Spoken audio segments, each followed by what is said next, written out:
Comics Coast to Coast is brought to you by patrons like you. If you'd like to help the show out, head on over to patreon.com/comicsc2c and show us a little bit of your love. Your sweet, sweet love. I mean, like $1 worth of love. And we'll take that love and hug it and squeeze it and make it do podcast things that you'll enjoy. So come on, see what happens. This is Comics Coast to Coast. Hey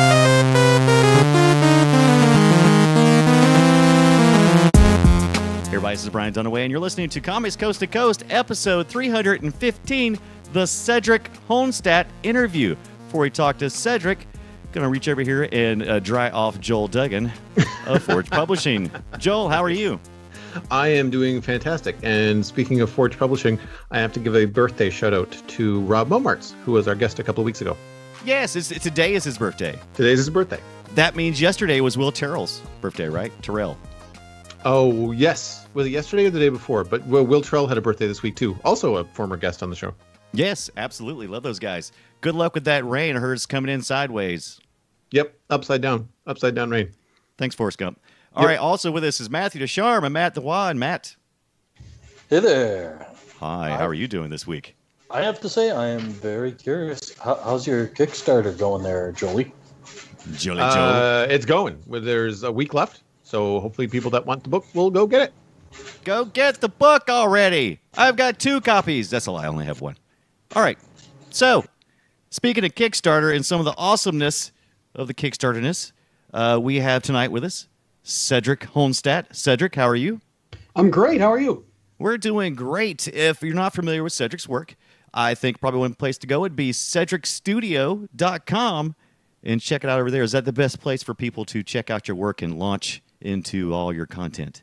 Yeah, if they want to see my illustration work, my commercial art stuff for clients, that's a good site to go. If they want to see my gag cartoons, they can go to sketchbooksilliness.com. That's my other site. Ooh, you know what? I like silliness every time. It's always a seller for me. But I always want to spell it with a Y. Not the first one, the second one. But it is right. SILLINESS for silliness. Thank goodness for autocorrect. Right? Thank goodness for the autocorrect when I'm buying domain names at wherever. Hey, did you ever have silly? Every time I think of silly, I always think of Silly Billy. Did you guys have those stupid joke books in elementary school about Silly Billy and all of his stupid antics? No, just me. It does not sound familiar to me at all. No, must be a Southern thing. Must be a Southern thing. Yeah, we had like joke books, and maybe it was some kind of random joke book that only my library has. But it was always Silly Billy did this. He was always doing stupid stuff. It was very PC. You know, I remember joke books. I remember joke books, but I don't remember the branding. Like I don't remember because it was a series.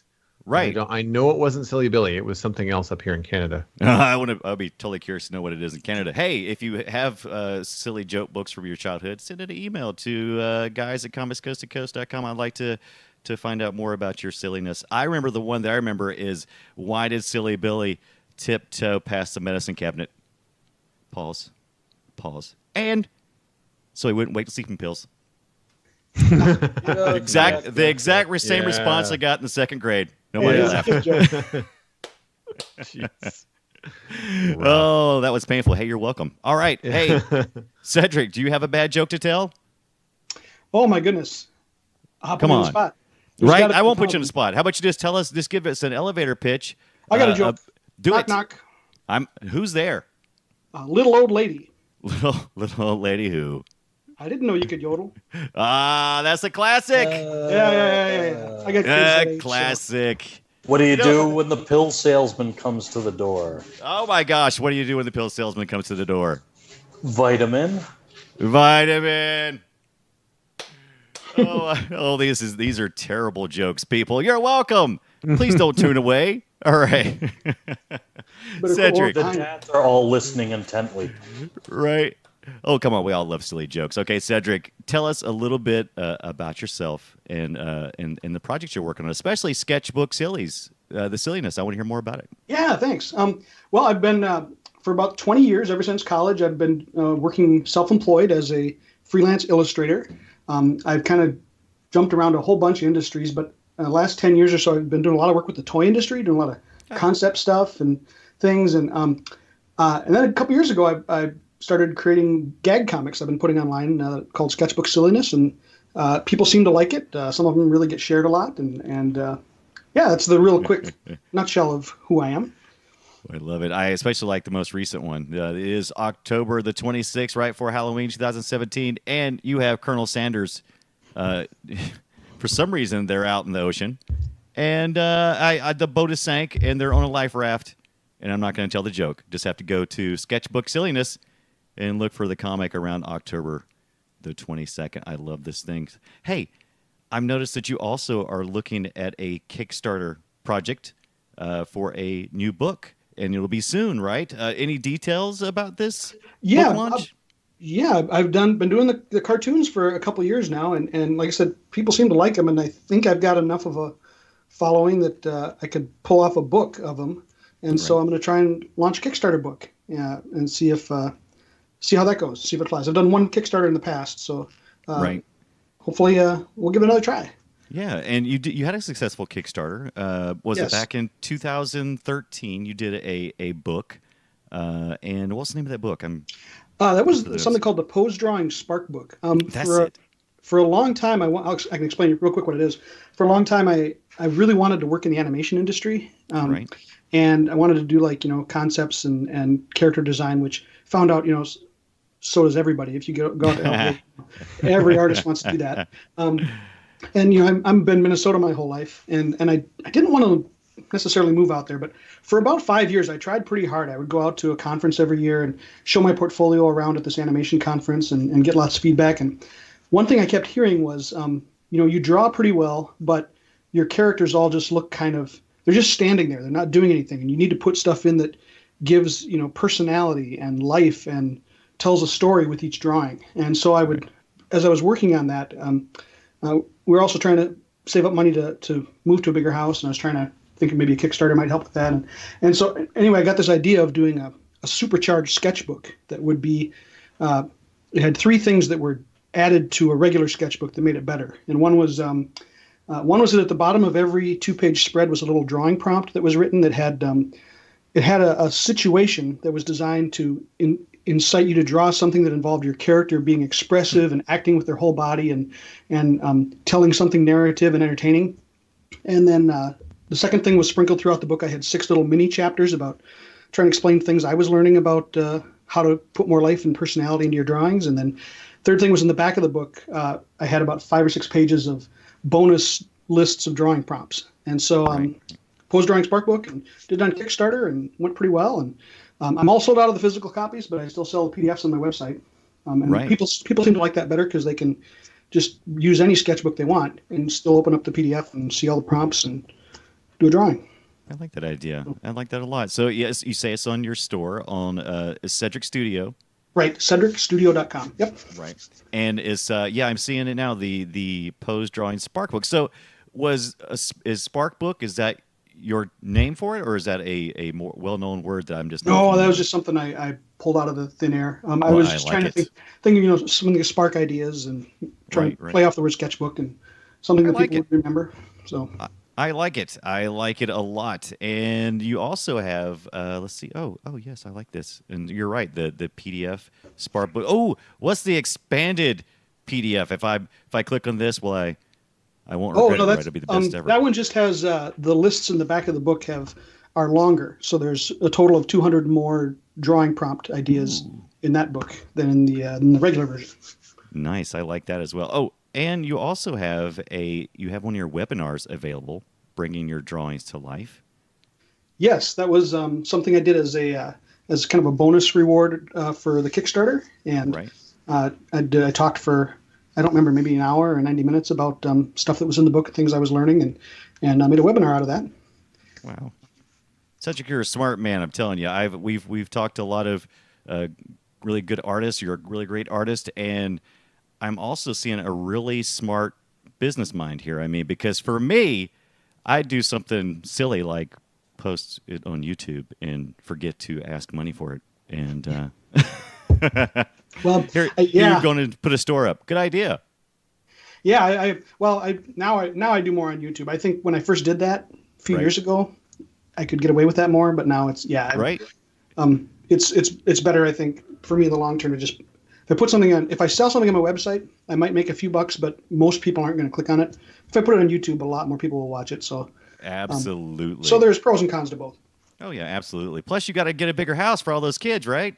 Right. Yeah. It actually did help. So we're in a more comfortable place, and well, that's great. Everybody, we have elbow room. So right. Look, I'm following you right now on the YouTube channel. I'm also seeing, you got your Patreon as well. Do you want to tell everybody about your Patreon real quick?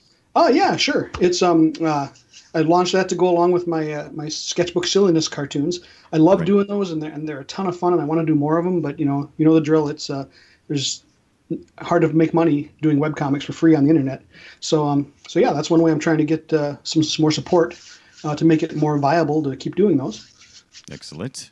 And people really need to take the time to watch the video that you have on Patreon. I had a good laugh as your, we'll say your attire changes several times throughout the video. I don't want to spoil it for people, but it's something I really enjoy about the personality that comes out with Patreon videos, with cartoonists especially. I mean, people that we interview on this show, is that the content, even though it's a serious business proposition on Patreon, it's still silly. Like, it's still fun. It's another opportunity for you, to kind of communicate to your potential patrons, like the kind of content that they're going to get.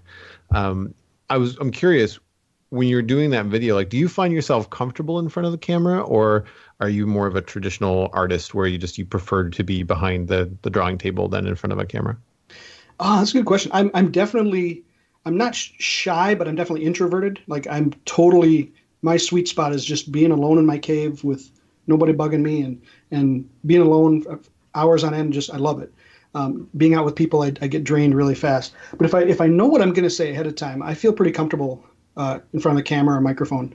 If I have to wing it, it's a little more out of my comfort zone, but that's good too. It's healthy. It's not healthy to be by yourself so much, and right. It's something I'm still learning, but trying to get out there and live life and meet people and stuff that's where you get energy and thoughts for your ideas. And nobody says on their deathbed, "I wish I'd spent more time at the office." So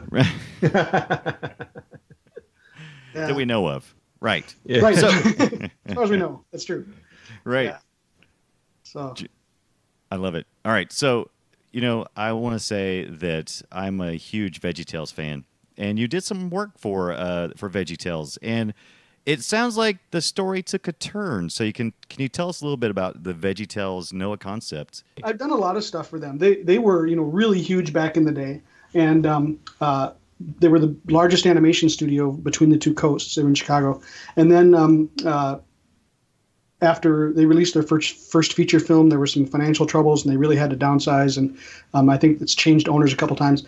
And they had to let a bunch of staff go, and they went to more of a freelance model. And I through some connections I had, I got hired to help out with some stuff. And so then for about 7 or 8 DVDs in a row, I was helping to do costumes for the characters, and sometimes I got to design some new side characters and designing props and artwork for some of the backgrounds and stuff. And it's really a lot of fun.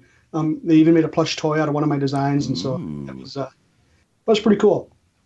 Now, recently, now they've had a show on Netflix for a couple of years, right. And so I think the last show I worked on for them was right when they were in that transition. They were doing a DVD, and when they did the Netflix show, they hired an artist to completely redesign the characters. So if you look at them now, they look different than what we remember. And so that was a little bit of an extra challenge. We were trying to design these characters and costumes, and then about halfway through they said, well, let's shift them and let's make them look this style instead of that style. And but that just meant more drawing for me, which is always good, always fun. So yeah, those are fun projects. It looks like it. So was that the first time you had an experience with your creation to toys, or was that just another step along the way? No, that was a totally different track. I've kind of, I've been doing this for 20 years, and I think part of why I'm still in the game is that I've tried to diversify and try lots of different things and explore different avenues and try to have a few things going at once. Right. I mean, I've done everything. I've done courtroom sketching. I've done comic books, and I've done, but the toy thing started because I got hooked in with Hasbro. Then well, first I got hired by a company that if you ever go to the bakery at Walmart or your grocery store and you see they have like these little, under the little domed plastic, they have these like birthday cakes, like a SpongeBob cake and a Spider-Man cake, and they have these little toys or figurines on top of the cake.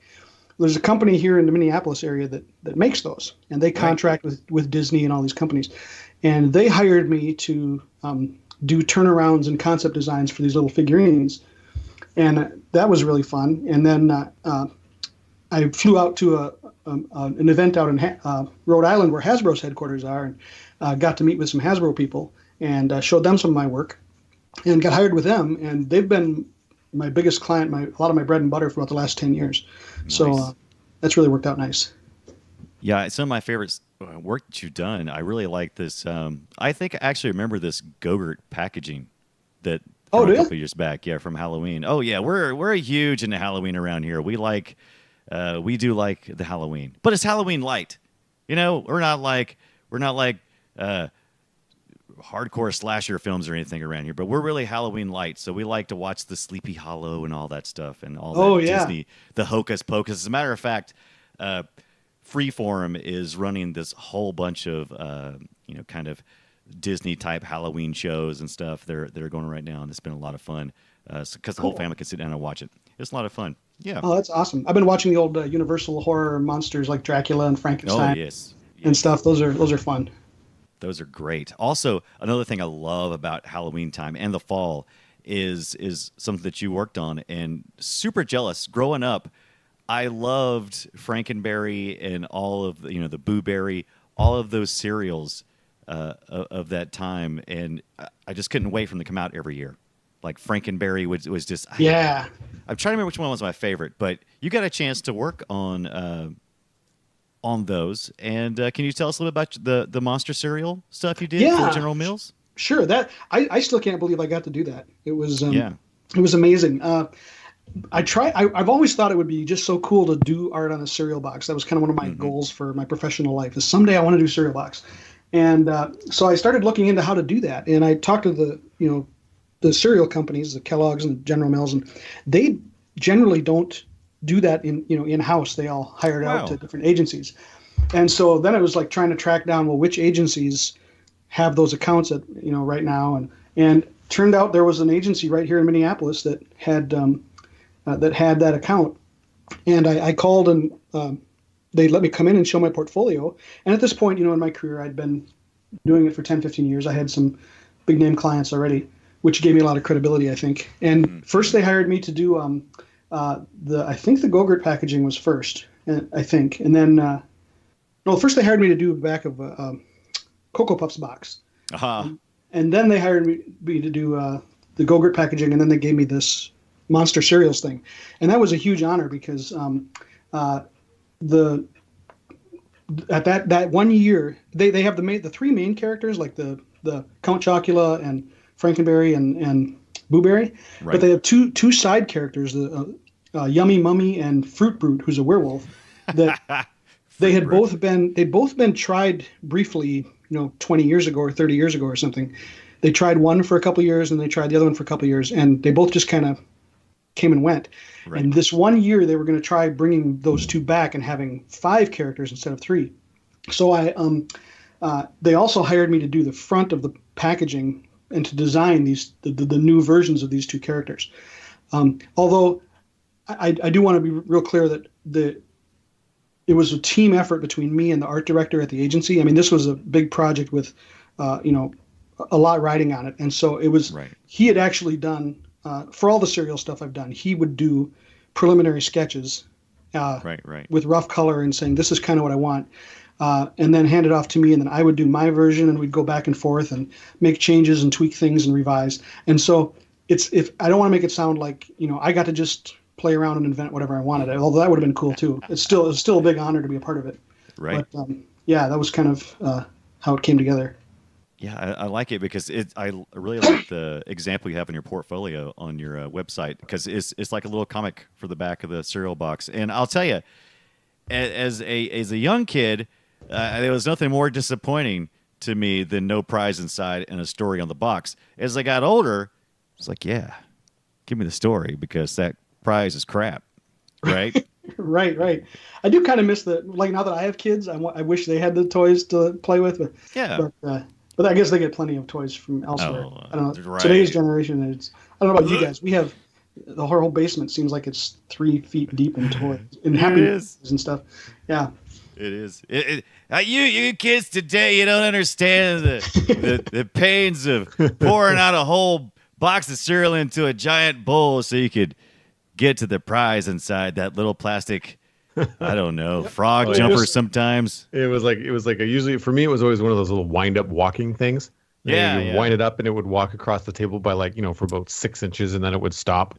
Yep. But the most fun about them was how slowly they would stop. Like they wouldn't just stop; they would just gradually kind of lose their steam as the spring would unwind. And some of them you had to put together. Like I remember some of the toys were in different pieces. And I mean, I guess these days it would be Kinder Surprises would be the.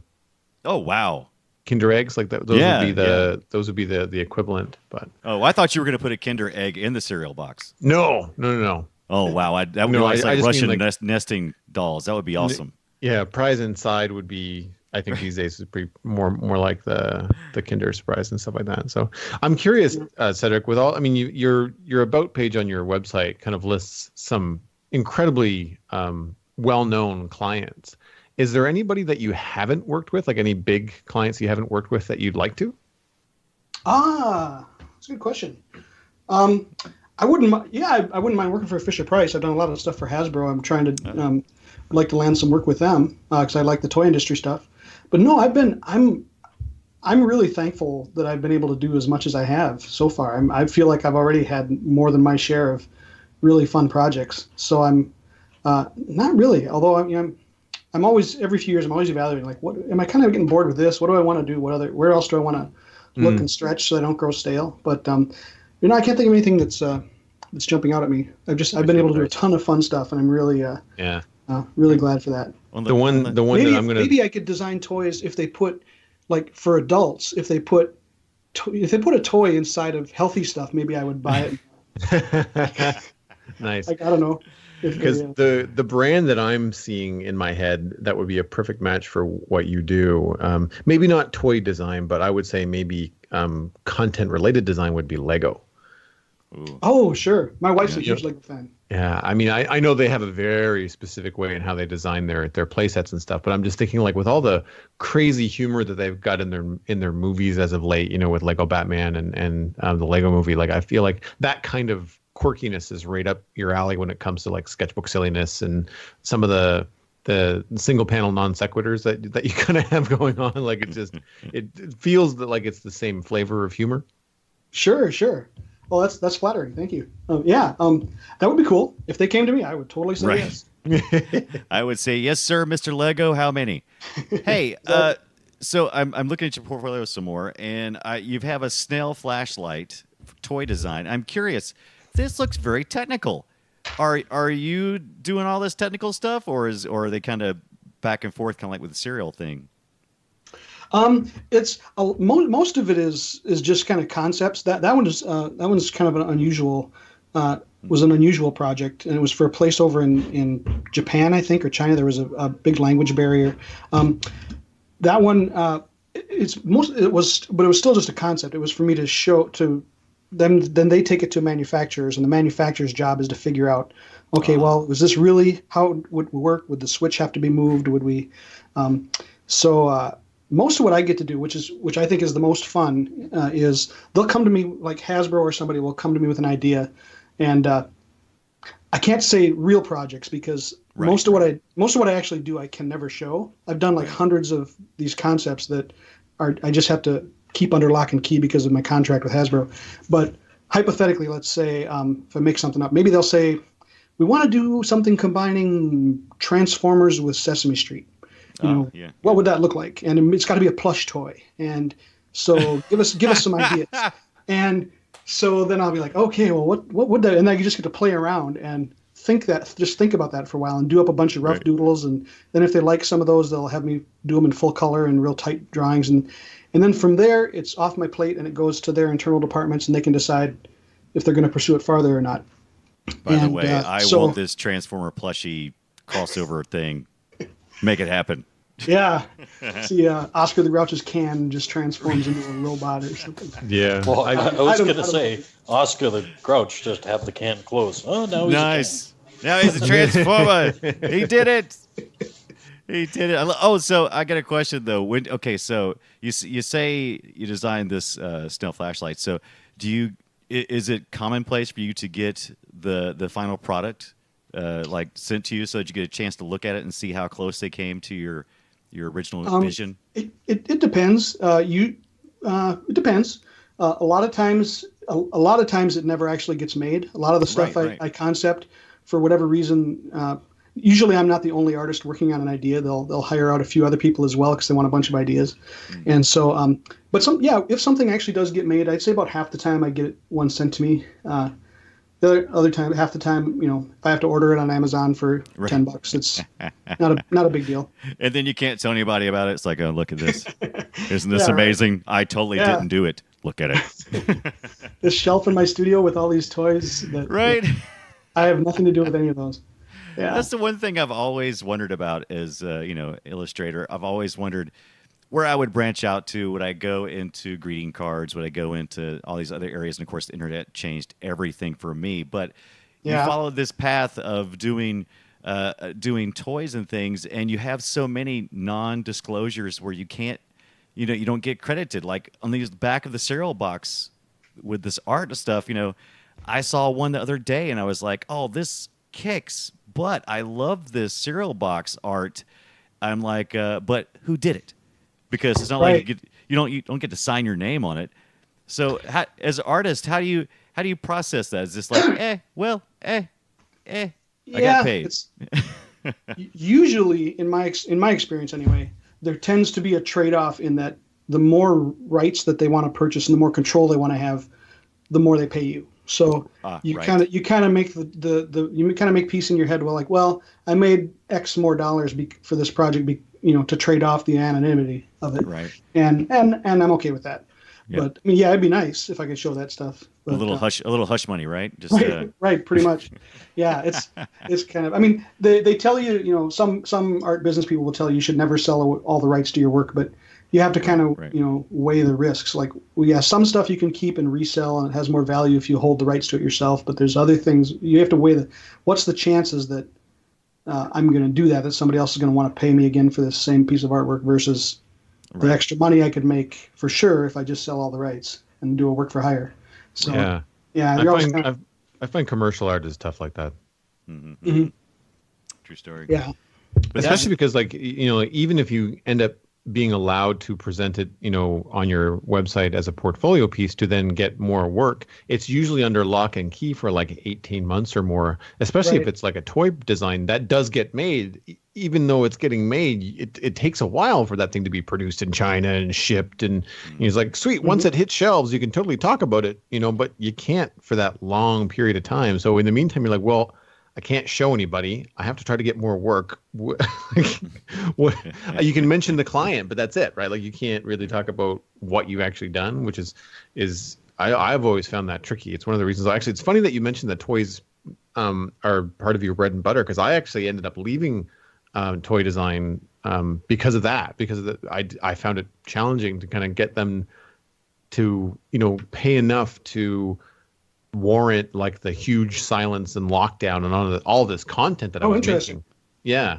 Okay. It was really tricky. Now, it wasn't an international client; it was a Canadian client. So that it could be a more of a localized problem in Canada. But I've always Hasbro has much deeper pockets than right. When you're dealing with when you're dealing with a major toy company like that, for sure. With all these different designs, I noticed in your portfolio you've got a lot of stuff that's very technical, like Brian said, but a lot of the stuff that you have is also very sketchy and loose. And I'm wondering, are you working traditionally or are you working digitally when you're doing this stuff?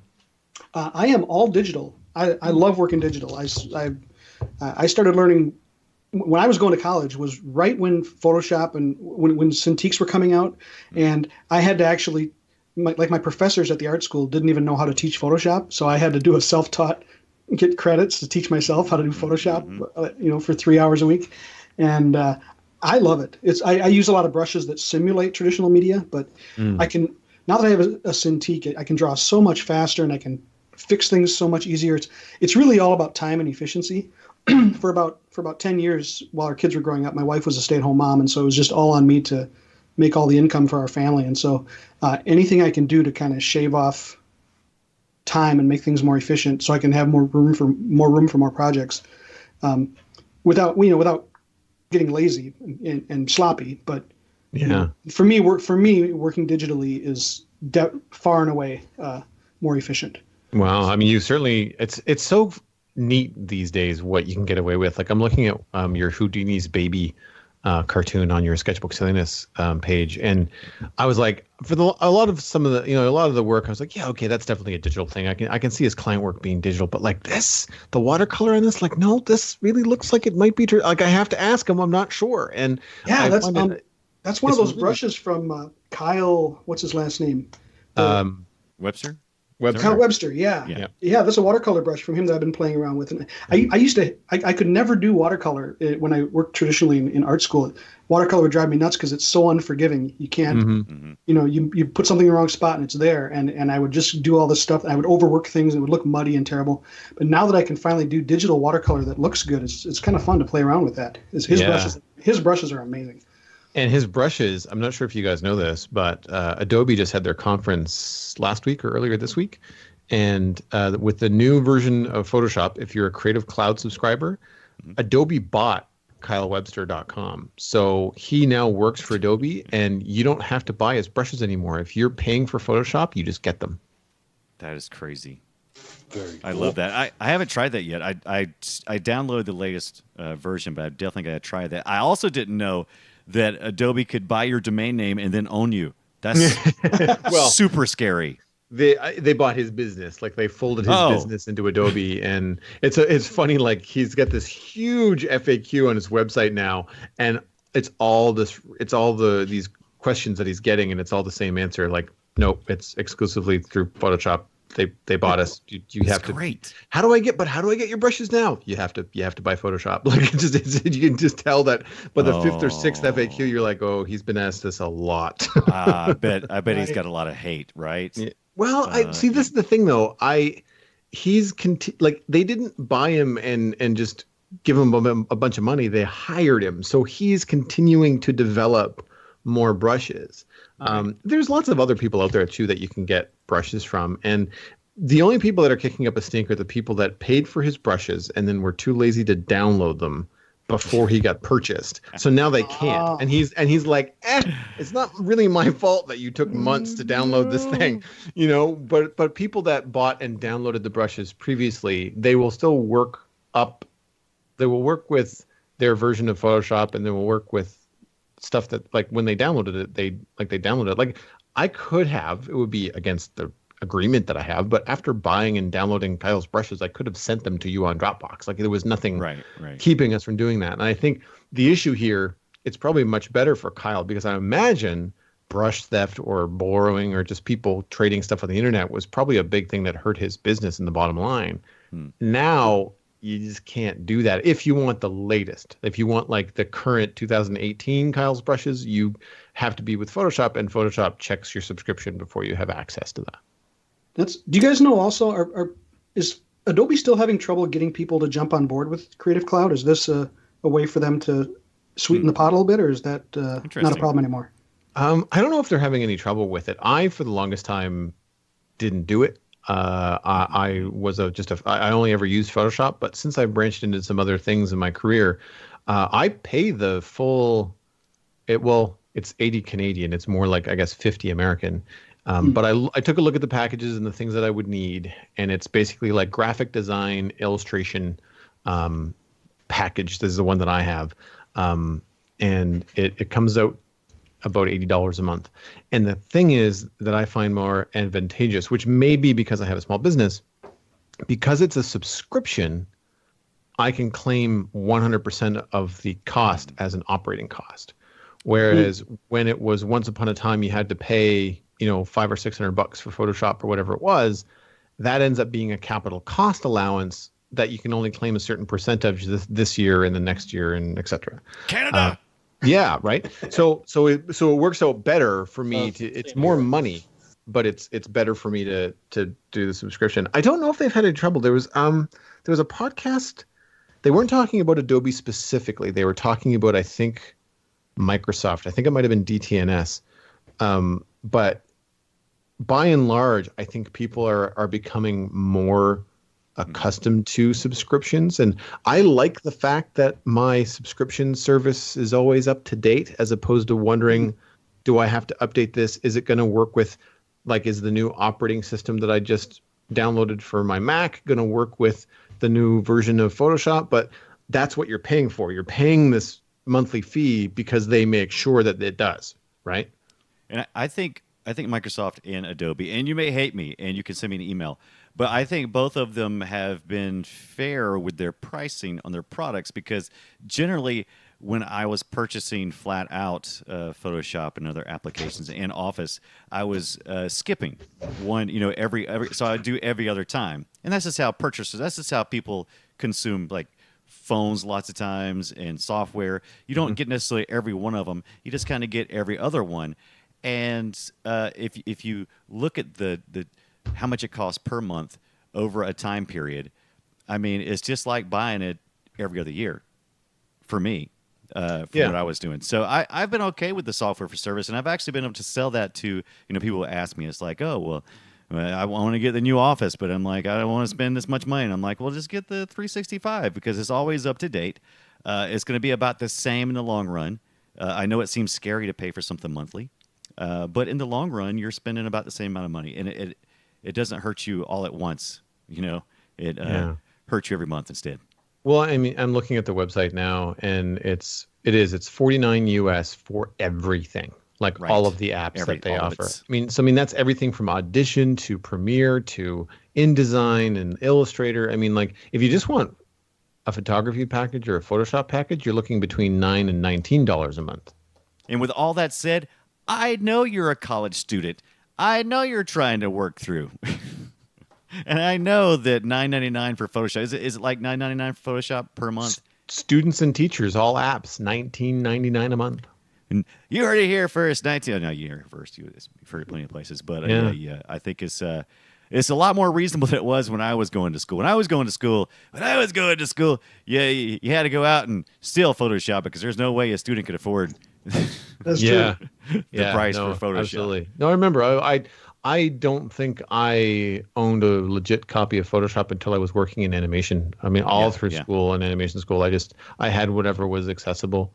You'd find a way to get something, whether it would be from a friend or usually for me, it was the guys that I was buying my computers from. The people that were building my PCs would be like, hey, do you want a copy of Photoshop? I was like, yes. Yes, I do. Yeah. Yes, I do. So I'm curious, Cedric, did you find it was a big learning curve to go from traditional to digital? I was learning Photoshop in college when kind of everything was a learning curve. So to me, it wasn't that big of a deal. Right. For me, I can see where if I know people who put it off for a long time, and then when they made the jump, it took a while. But for me, it's been pretty slick. I started out just using a tablet, and I always had a little frustration with that, where your eye is looking at the screen but you're not looking at your hand. Your hand is off to the side, and I could never get up to speed drawing that way. I could draw, but it was always a little bit slower. And when I finally got a Cintiq, that was awesome. But I because of I'm spoiled with a Cintiq now. I draw in really big strokes, like I use my whole arm, and so I want to switch to like an iPad or a tablet or something. But the ones I've tried, they feel like they're too small. Especially once if you open Photoshop on a Surface Pro and then you get all the palettes opened up and the menus and everything, the actual drawing area is only about 6 inches by 6 inches. It's small. I think tablets are kind of like internet connections. Like once you get the bigger, connection or bigger tablet, there's just no going back. You can't do it. Right. Yeah. Although I did try an iPad Pro once using Procreate, and that felt pretty nice. It was bigger and the screen was really full. I don't know. But, Yeah, that seems to be the go-to. The more and more these days when I'm talking to artists about tablets or when I'm just looking on Instagram and seeing what people are using, I'm recognizing the Procreate interface on most mobile devices. And then iPad Pros. iPad Pros are either being used or they're being talked about as in like, I wish I could have one sort of thing. You know, that's usually where they land. But no, it's the reason why I ask is because I went through the same thing. I drew on tablets. I moved to a Cintiq.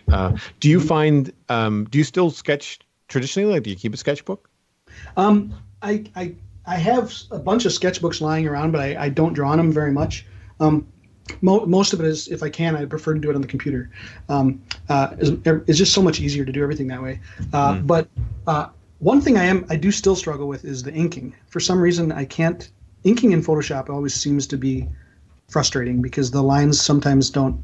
They just don't come out nice. And I've tried inking in vector art like Illustrator and converting it, and I have problems with that. Sometimes I wish I could draw digitally and then ink on paper, and I don't want to mess with scanning it back in.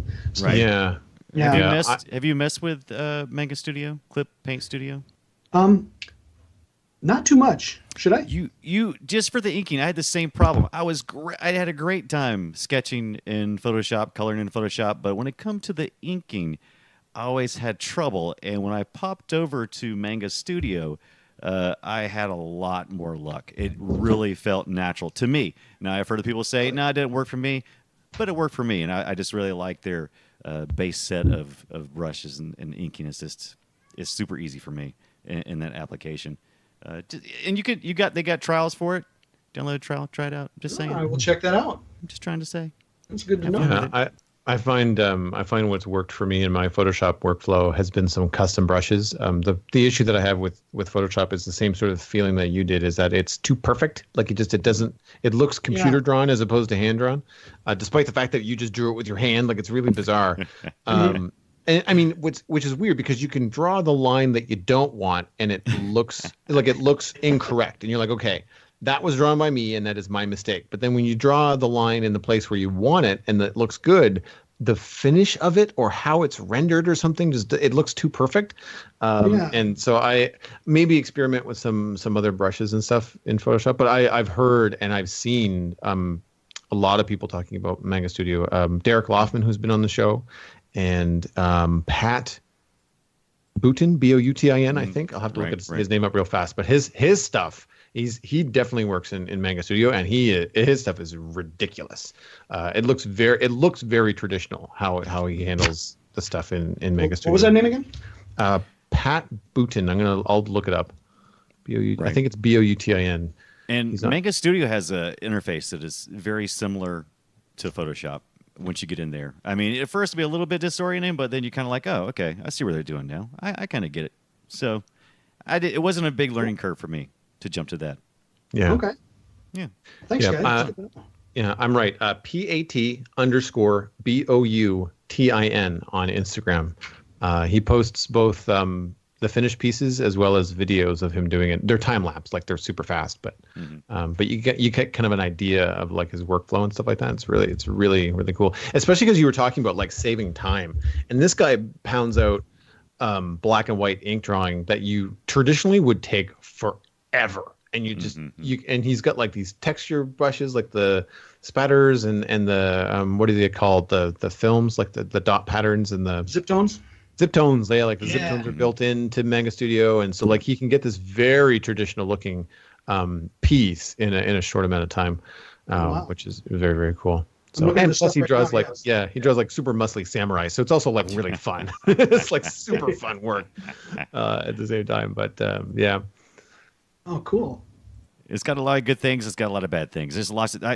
Otherwise, I wouldn't still have Photoshop, but I do, and I have to jump back over to Photoshop to do my coloring. I don't have to, but I find it just a little bit more. Maybe it's because I've been using Photoshop since like Photoshop 7. Yeah, no, I've heard that. I've read some interviews with the guys over at Creature Box. Those guys, And the they sketch. same thing. They sketch and they'll ink and their their line work in Sketchbook Pro, Sketchbook, or something else. But then they say, but we always end up going back to Photoshop for coloring just because it's the best. Like they just it happens to do. I think too. Like a lot of times when you're doing that kind of professional level stuff, like having color correction and being able to send those colors out in different formats, like for a production pipeline in terms of color, Photoshop does make more sense. Right. True. Love it. Hey, we talked before the show that we might talk just briefly, deeper thoughts on a subject that impacts cartoonists, illustrators, and cereal box designers. Recently on Twitter, I was watching and I saw something pop up about Kellogg's changing the Corn Pops box art after its design was branded racist on social media. So apparently an artist had illustrated this little jumping around corn pops. Those guys like little puffballs, right? And they're kind of golden yellow for the most part. And there's on the box art, there's a whole bunch of golden yellow little puffs, but then there's one janitor, and he's a little bit different color. So he's a little bit different color, and he's a little darker color than the other ones. And so people were assuming that maybe there was some kind of reasoning for this.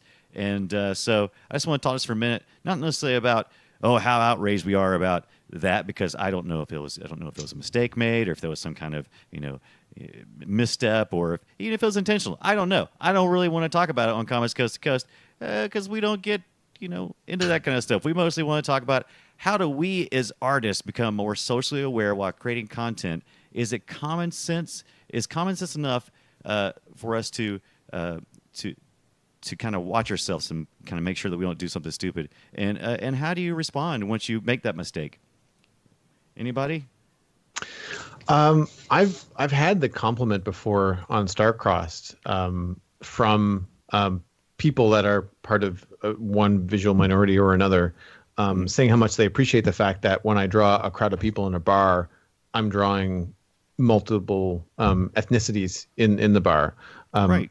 And I didn't really think anything of it. I just kind of did it because when I go out to a bar, that's what I see. Halifax and Dartmouth, several colleges in the city. So like you get this whole range of people. So it was one of those things where I just never really thought much about it. But then on the flip side, I've also had someone call one of my comics sexist. Oh. And it kind of had me on my heels, kind of going like, is it? Or am I? Am I? Is it funny, or was it not as funny as I thought? And I ended up checking with a range of people, and I felt no, it wasn't. But just if one person is offended by it, is that enough to say well, no, you crossed the line? Right. It's a good question, because we are much more aware, I think, because in years past in the United States, especially, we just kind of stop whining. It's kind of like, we don't want to hear you complaining. But it's a totally different environment now, and people do want to hear you complaining, and they'll retweet it, and they'll attack the person that you're attacking, and for whatever it's worth, whether it's it's what it is right now. That's just how. So did they put Kellogg's under the gun, or the artist that drew it? Let's see what the Twitter post said real quick, precisely, and I will tell you. Be Kellogg's because it's a bigger, more widely known target. Yeah, I tried to find who the artist was, and I wasn't able to do it. Right, and they probably won't, and that's good. That's actually one of the times it's oh, good. I'm glad they didn't put my name on that. Thank you, Kellogg. Yeah, no kidding. Well, do you guys remember? I do courtroom sketching occasionally, and there was Jane Rosenberg is this artist who did a Tom Brady sketch. Oh yes, you guys remember that? Yes. She, I don't follow sports at all, but I guess he's this pretty handsome football player, and she did a courtroom sketch of him that was pretty unflattering. And for whatever reason, the internet decided that day that sketch was just going to be the meme and the punching bag that was just going to get passed around. And she just got, it was all over, again, she got interviewed in CNN, and it was all over all these websites what a terrible artist she was. She's actually a really good artist, who just done this one really bad drawing. And when I was, at the same time that was happening, I was reading a book by a guy named John Ronson called So You've Been Publicly Shamed. And Right. have you guys heard about this? Oh, I haven't. He's a reporter who went around, he talked to all these people who have been interviewed, or people who, for whatever reason, some of them deserved and some not, just found themselves at the center of an internet hate storm and how it affected their lives. And he talked. He used the analogy of kind of like an avalanche. Like you might think, well, my tweet or my post, criticizing so and so is what's the big deal? It's just one tweet. It's just one post. They can get over it. But it's like a snowflake. My tweet is just a little snowflake. It can't do anything. But if you get enough snowflakes together, right, it can just create an avalanche that can just totally destroy somebody. It's really fascinating. I do want to read this because I've never been the subject of, a really bad public shaming, and I probably shouldn't be, but not so far. I'm sure it's coming, but it was scary to read. Just right. Just hold on a second while I get my phone. Just Brian wait a minute. Dunaway. It's because I'm quick with that apology button, boy. I'll tell you what, and I won't try. I usually don't make the same mistake twice, so I'm quick with that apology button. It's like, oh, I'm so sorry. Right, Please forgive me. So and that's what Kellogg's did here, and they did the right thing. You make a genuine, sincere apology as quick as possible, and you promise some kind of action, and you follow through with it, and that's what they did. And so it could have blew up to be something much worse, but it really just kind of stayed within our little circle of knowing, mostly just artists going, oh, okay, yeah, that's a bad idea. So it didn't get out to the big news places, I don't suppose. Maybe it did. Maybe this is actually on People, so maybe it did make it a little bit bigger. But I haven't heard anybody talking about it at my job, so it must not be too much of an uproar because those people like to talk, right? I wonder if the fact that it's a cartoon serial thing, if that makes it people don't take it as seriously. Right, and plus, I mean, it was just a little bit off color register. It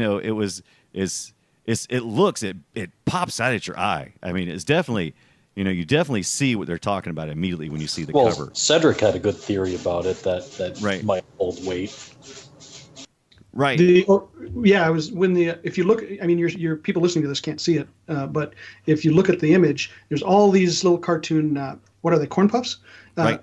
And they're all kind of yellow, and then there's this one that's the janitor, and he's like a brown, a darker yellow, brownish color, but he's the only character who's also right in front of like a little piece of red background.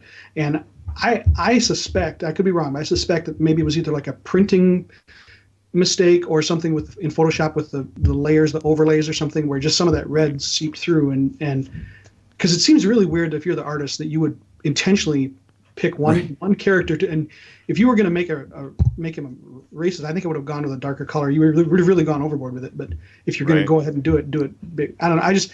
I like to attribute. I think it's in general it's a good policy to attribute things like this to incompetence rather than to maliciousness. Mm-hmm. Yeah. For the most part. Yeah. And when you zoom in on it, with the article that Brian linked in the show notes, it looks like it's off register. Right. Yeah. Like there's a line going around him on the right-hand side, and it looks like he's been nudged or part of the process has been misaligned. Right. And that's what we hope, right? That's what we hope. And so that's what we want to believe. And so that's what we're going to believe. That's what we're going to believe. The world is a better place than we thought. And yeah, I'm going with that. And plus also I think maybe it's not as uproarious because it is I don't know.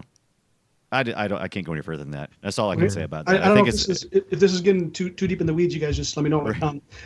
I grew up in a small town in Minnesota that was at the time was just totally white bread. There was one African American student in our entire school, and the rest of us were just all Caucasian. So I'm about as white as they come in a lot of different ways. And I've been sometimes clients will hire me to they'll say, well, let's put these 5 people in a room and make sure one of them is an African American woman and one of them's a Chinese old man and so and I struggled with how to draw ethnicities that are not stereotypical, and because this wasn't really my background either, it's still something I'm trying to learn about. And I went to an animation workshop, and there was a guy named Dan Haskett, who's an amazing artist and animator, and he's African American, and he was giving a lecture kind of about some of these issues, and I asked him, I was like, how do you draw? How do you make, other than skin color, how can you make it clear that someone is a particular? Because there's certain things that are kind of right, like, Asian people tend to have different shape of eyes, and how do you wrestle with that kind of thing without going into the ground of stereotypes? And he just really encouraged me to just look at people as people and draw lots of, if you want to capture African Americans as they really are, draw lots of African Americans. And I went back to my computer and I was just looking at all these celebrity photos, and if you look at James Earl Jones, he's clearly African American, but he's got these really thin lips, which is not African American thing. And Bill Cosby has the broad nose with the big chin, but you look at Dave Chappelle, his nose isn't that big, and Morgan Freeman's got totally different eyes than, it's really it's a struggle. It's to try and wrestle with that issue. I don't know where I was going with that, but it's true. No, it's a true artistic problem, because you're trying to represent as many people as possible in everything you do. You want to make people you want people to feel included, but how do you do it without accidentally offending people and going, oops, it's like, okay. And especially if you're making a cartoon where you have to exaggerate and simplify anyway. Yeah. I mean, in my opinion, art is another form of communication. So it's all about trying to figure out, how can I communicate my idea in the most clear way? There's always going to be people who, can't interpret it in the right way for one reason or another. But, we as artists can at least try to make sure that we're getting the message that we want across. Right. And hey, if we say anything to offend you, we're still learning. What do we know? I'm an artist. I'm always learning. I'm always glad to take back, criticism, and I'm quick to apologize. Like I told Joel earlier, I'm like, there's a reason why I haven't been publicly shamed yet. It's coming. You bet. Well, we got to have the freedom to make those mistakes. Otherwise, you can't learn and grow. That's right. Oh, it's been such a great show. I've had such a good time, Cedric. Thank you so much for coming on the show, man. Thank you for having me. It was a real honor. It was really a lot of fun. Absolutely. And we didn't even get halfway through with everything I wanted to talk about. You have so much stuff going on, but you know what? That's what part 2s are all about, and we'll have to get you back on the show sometime in the near future, especially after you get that Kickstarter going. Yeah. Can I say that real quick? Absolutely, please do.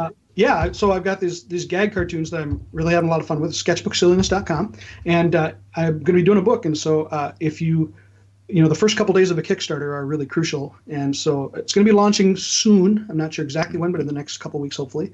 And if you want to find out when launch day is, you can go to sketchbooksilliness.com and just put in your email address, and I will notify you when it's launch day. And I promise I will never use your email address for anything else other than just this one Kickstarter. So anyway, just want to put that out there.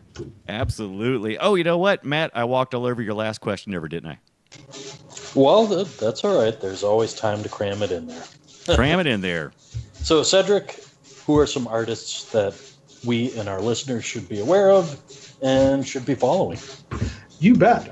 Actually, I had 2 guys, real quick, for 2 different reasons. One of them is they're both cartoonists. One of them is Jim Benton, Benton. Just go to jimbenton.com. And he's just... there's a ton of cartoonists that I love, but right now he's one of my favorites who's currently working. He's an illustrator, so he dabbles in lots of things. He's had some success in licensing. He's got a bunny character. I can't remember the name, but his cartoons are brilliant and hilarious and really well drawn. His worldview his humor is more darker and cynical than mine is, but I just am so admire the things he does are so witty and so clever and so well done. He's got his latest book of cartoons. It's called Man, I Hate Cursive, and it's an Eisner nominated book. It's really good stuff. So he's one, and then the other one is a guy named Adam Ford, and his website is Adam and then the number 4 and the letter D. So kind of a clever way to spell Ford. Adam4D.com, and he's I'm a Christian guy, and that's important to me. And there's just not a lot of Christian artwork that is really good. And he's a cartoonist, and he's he also runs a satire site called BabylonB.com, which is kind of like The Onion, but it kind of tackles religious issues. But but he does these cartoons that I think are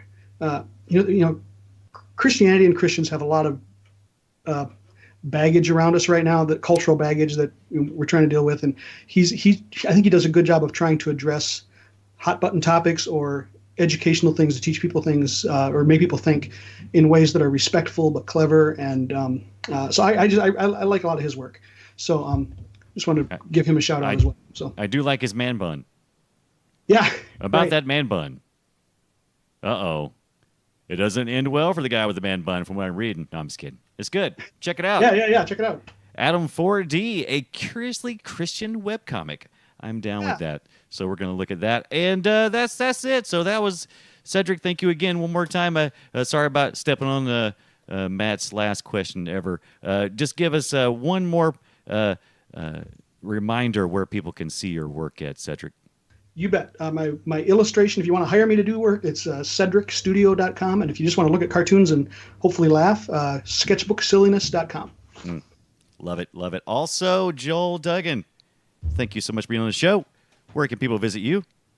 Right now, I'm directing people to forgepublishing.com. You can check out Ink Tank. It'll take you to the Kickstarter page. You can pick up a copy of Daily Paintings by Piper Thibodeau, which is out now, and also a bunch of prints that Piper has up there, too. So there's a whole bunch of stuff happening at forgepublishing.com. Matt, how are you? Best place to find my work is on YouTube. Just do a search for my name, Matthew Ducharme, or Matt the Watt.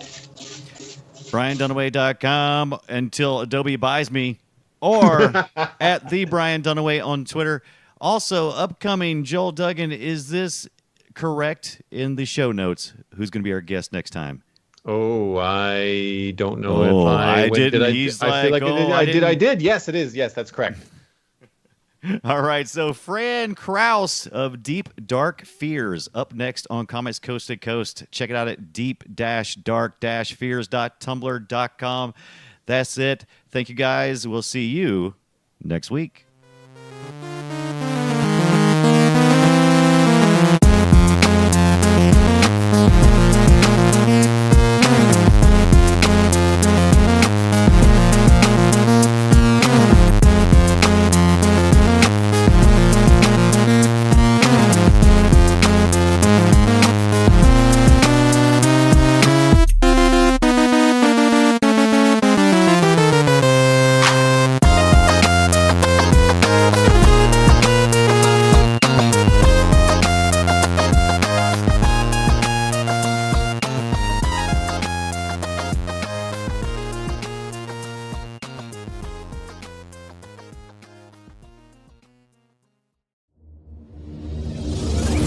Show is part of the Frog Pants Network.